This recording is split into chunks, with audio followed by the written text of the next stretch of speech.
පුංචි ලෝකාන්තය බලන්න යන්න. එන්නකෝ අපිත් එක්ක. අපි මේ ගමන පිටත් උනේ උදේ පාන්දරින්ම. කලාවැවට ඉහළ අහසේ රන්වන් පාටින් ඉර පායගෙන එන අපූරු දසුනත් බලාගෙනම අපි අපේ ගමන ආරම්භ කළා. අලුත් දවසක ආරම්භය සනිටුහන් කරමින් පායගෙන එන ඉර ලහි ලහියේ දවස ආරම්භන නගර තම රාජකාරිය අකුරටම ඉටු කර නිදහසේ හුස්ම ගන්න වෙල්ලේ අයවල් බලාගෙන අපි දඹුල්ල නගරයට ළඟා වුණා. උදේට හරිම කාර්යබහුල දඹුල්ල මාකට් එකේ වාහන පොලිමත් පහු කරගෙන මාතලේ මාර්ගයේ මදක් ඉදිරියට පැමිණ අපේ පුංචි බඩගින්නටත් අපි සමුදුන්නා. පුංචි ලෝකාන්තය කිව්වම කොහෙද ඔයාලට මතක් වෙන්නේ? අපි මේ යන්නේ නම් හුලංගල.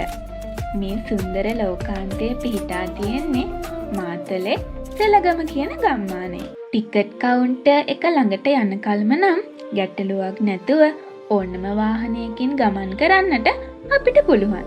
එතැන් සිට අපේ විව් පොයින්ට් එකට ළඟාවීමට කිලෝමීටර් 2ක් පමණ ඉතා අබලන් මාර්ගයක ගමන් කිරීමට නම් සිද්ධ වෙනවා. බයික් එකකට ඕෆ් රෝඩ් වාහනයකට වගේ නම් ගමනාන්තය දක්වාම ගමන් කරන්නත් හැකියාව පවතිනවා. නමුත් ගමන නම් මදක් අපහසුයි. ඒ අපහසු බව නිසාම මෙහි සුන්දරත්වය විඳ ගනිමින් අපේ ගමන පයින්ම යන්න අපි තීරණය කළා. අපි මේ ඇවිදන් යන්නේ සෙලගම වතුයාය මැදින්. වී පොයින්ට් එක දක්වාම මාර්ගය වැටී තිබෙන්නේ මේ සුන්දර වතුයාය මැදින්මයි. පැහැදිලි අහසක් තිබුණට වැහි බර ගතියකුත් එදා තිබුණා. උදේම නිසා වැඩි අවුවක් නැතුව නිදහසේ මේ ලස්සන බලා ගන්නට අපිට පුළුවන් වුණා. සීතල හුළඟ, කඳුවරට මෝවා වෙන මීදුම, කොළපාට පරිසරය, කිචිබිචි සද්දේ. ඉතින් මේ පාරාදීසය මැදින් ඇවිදන් යන්න කවුද අකමැති? දැන් නම් අපි අපේ ගමනාන්තයටම ළඟා වෙලයි තියෙන්නේ. මෙතෙන් සිට ගොඩාක් දුරට විහිදිලා යන ලස්සන වීව් එකක් බලා ගන්නට පුළුවන්. කුඹුරු යායවල්, වැව්, ඈතින් ඈතට විහිදෙන කඳු වැටි, ගම්මාන, නිල් පාට අහස මේ වෙනම ලෝකයක් වගේ. කොච්චර බලන් හිටියත් ඇති වෙන්නේ නම් නෑ. සැහැල්ලුවෙන් නිදහසේ මොහොතක් ගත කරන්නට හිතෙනවා නම් මේ ගැලපෙනම තැනක්. මේ ස්ථානයේ කැම්පින් කරන්න අවශ්‍ය පහසුකම් සලසා තිබෙනවා.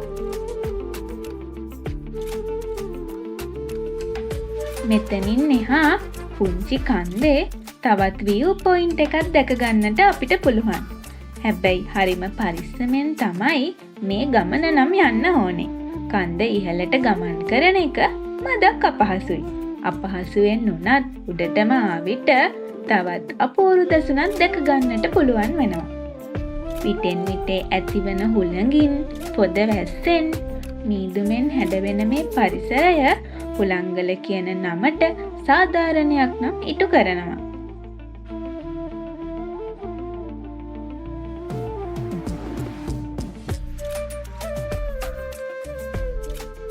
අමාරුම කොටස වෙන්නේ මේ කන්ද පහළට ගමන් කරන එක. අපහසුවෙන් පය ලිස්සා යන්නට නොදී අත්වාරුවත් ඇතුව හරිම පරිස්සමෙන් තමයි කන්ද පහළට නම් එන්න පුළුවන් උනේ.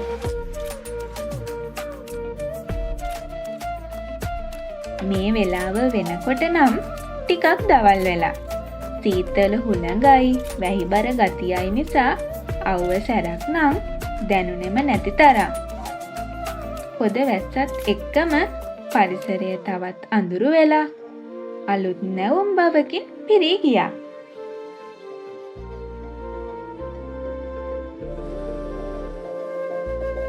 මේ ඉතින් අපේ බත් මුල රස විඳින්න හොඳම වෙලාව.